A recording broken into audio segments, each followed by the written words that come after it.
Did you know you can emulate DOS portably? I mean, it's not exactly a secret or anything, but if you didn't know that, this video is going to blow your mind.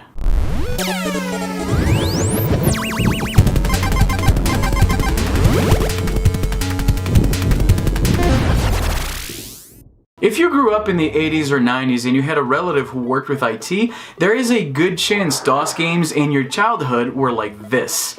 For those who don't know, and I doubt anyone who doesn't know would have clicked on this video, but still, let's follow the script. DOS stands for Disk Operating System. It's a pre-Windows way to use computers, basically. And it looked like this. Now, for my dad, DOS meant filing expense reports and looking up instruction manuals for work. For me, DOS meant gaming. I spent so much time playing DOS games as a kid, it really defined growing up for me. And when I discovered you could not only play these games again on modern computers, but you could also play them on the go, well, you know how I feel about portables. Now, it's not like emulating DOS is overly complicated or anything, but for some reason, it's something I just don't see that often among the handheld emulation community.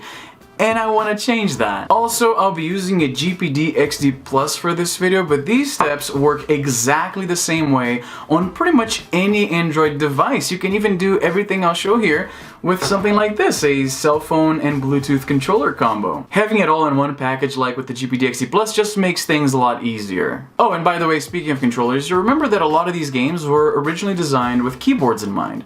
I don't know about you guys, but back then, I didn't even know you could hook up some kind of controller to a computer for gaming. I don't remember ever seeing anyone doing that back then. So once you set up these games, they will be expecting keyboards for the input, but there are ways around that. More on that later. So let's get right to it.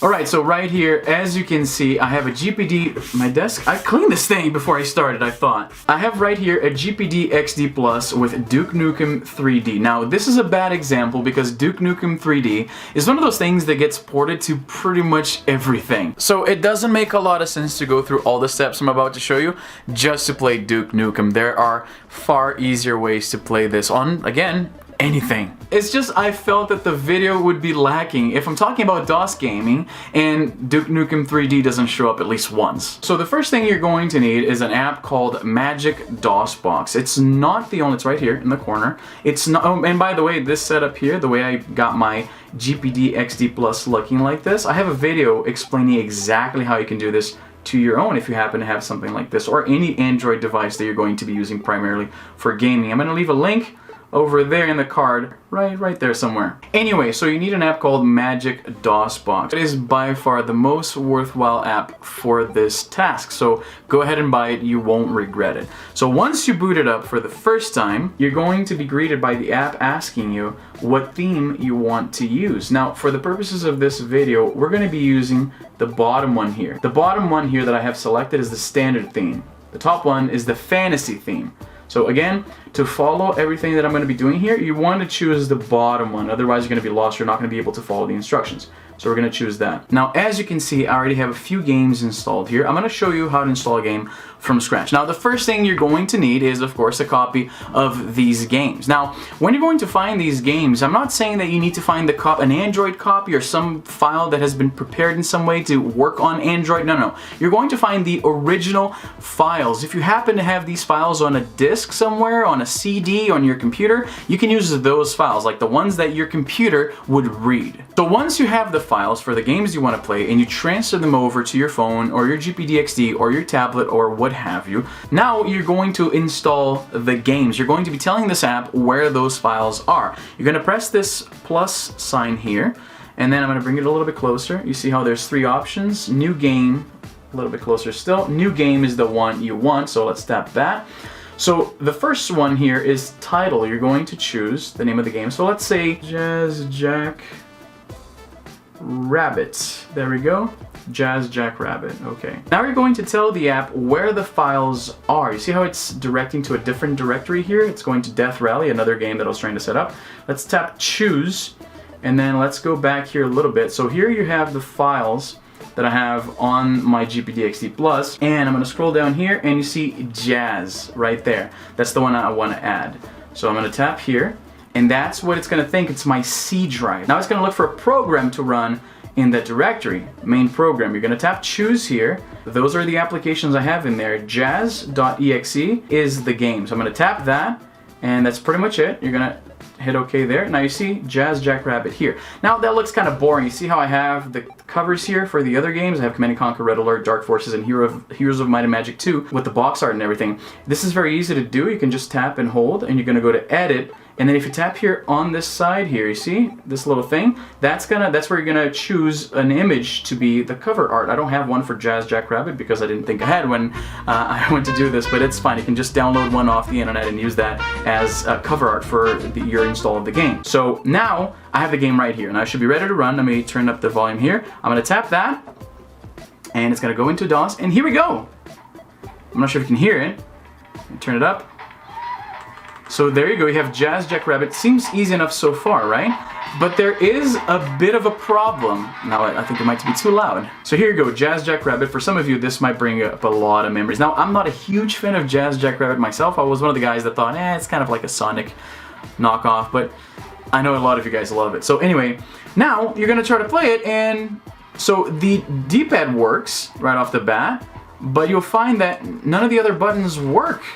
Now, why is that? Now, that's because, as I mentioned earlier, these games are expecting keyboards for the inputs. So none of these buttons, even though the GPD XD Plus and any other controller that you pair with your phone will normally activate right away, the game that you're running will recognize those right away. That doesn't work here because this is a whole different thing.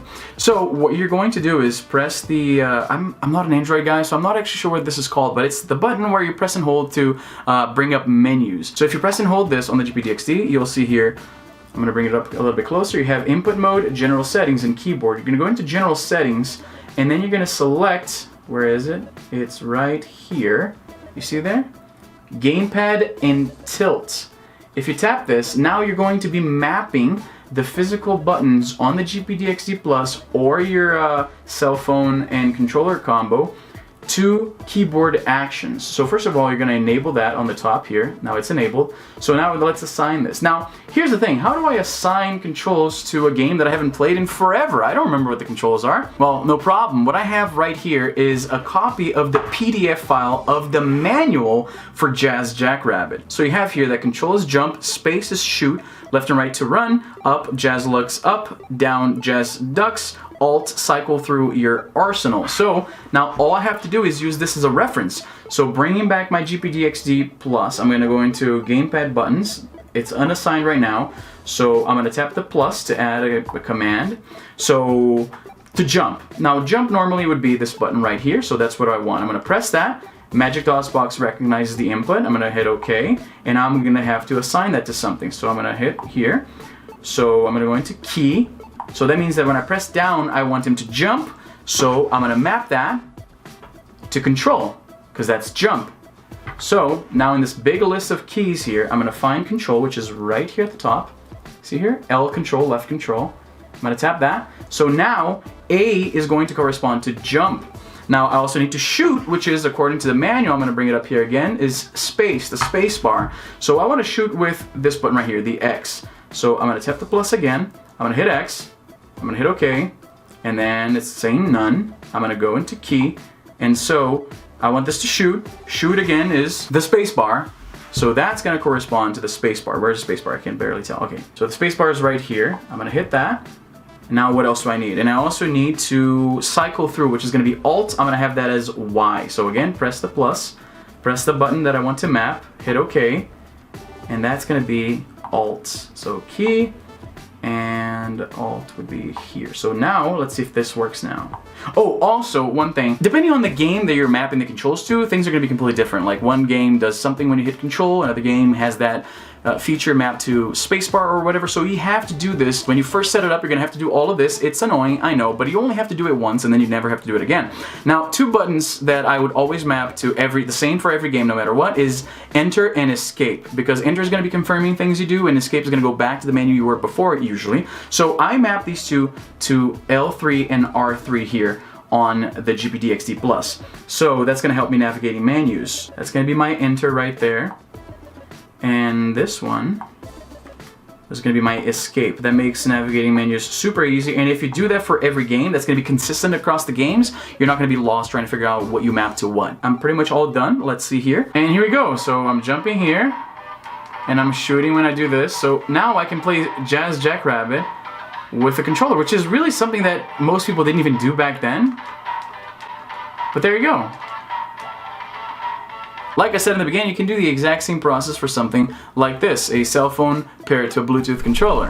What I really like about this whole setup is that it enables you to play some games portably that were never meant to be portable games. With controls, again, they weren't really intended to be played like this, but it works really, really well. This is Death Rally, one of my all-time favorites. I've been playing a long... Oh my goodness, I just messed it up there. I've been playing a pretty long campaign. Oh, Jesus, stop shooting me. And he hit me with a mine, too. Now, it's really hard to try to focus on the viewfinder and talk at the same time, so I'm gonna suck at this race, but you get the point. This is not a game that was intended to be played like this, but it works really, really well. Come on, come on, come on. This is the worst map, too. Oh my god, stop shooting at me. Now, just like Jazz Jackrabbit, Death Rally was designed with a keyboard in mind, but again, I can just bring up the manual right here on a PDF file. There are the buttons I need. I just gotta press and hold that button again.